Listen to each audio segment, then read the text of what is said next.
Hey YouTube, Dave here from Getting On. So as part of ongoing works on the bike, I've been informed that there is an auxiliary power socket located towards the front right hand side where the plastic camouflage panel on the World Raid joins the petrol tank.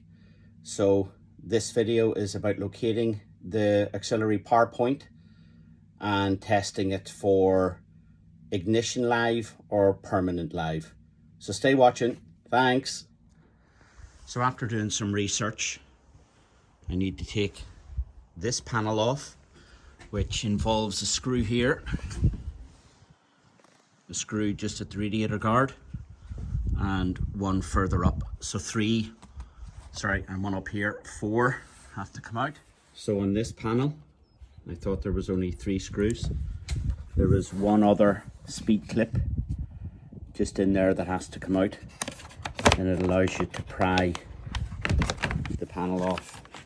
I believe there to be in around here a connector for adding in accessories. There's also another connector for adding in the heated grips. So I'm just going to have a quick look in there. I've been told that it is taped up. There is 1, if not 2, factory connectors in there with either permanent or ignition power. So let me see what I can find there. So in addition to the tape, which I've just cut, there's also a tie strap. I'll just cut it and see if I can get that cable out. So after much digging, cuts to prove it, use a screwdriver to hold that panel out of the way so I could get both hands in. There is a unused socket, and I don't know what they call that connector, but it is the same that I've used on wiring the Denali lights to my GSA.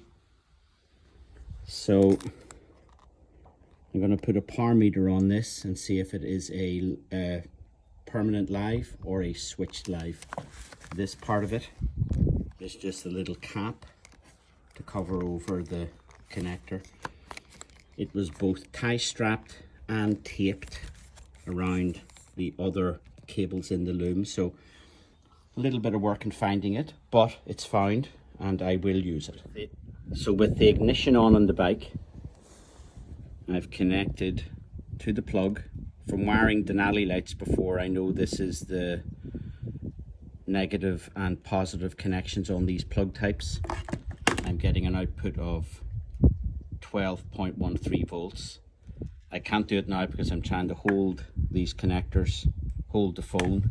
If I turn the ignition off, this drops to 0. So it is a switched live, which is fantastic. It means I can now wire up the sat nav, the Garmin XT that I have here. So folks, Dave here from Getting On. Thank you for your time on watching the video. Hope you found it useful and informative. I'd really appreciate a like, and if anybody would like to subscribe, please do. I try to produce at least 2 videos a week on Tenere and on adventure riding. So here's my 2 bikes. There's my 2021 GSA 1250 in anniversary edition, and my 2022 Tenere 700. So again, thanks for watching folks. Talk to you all soon. Bye.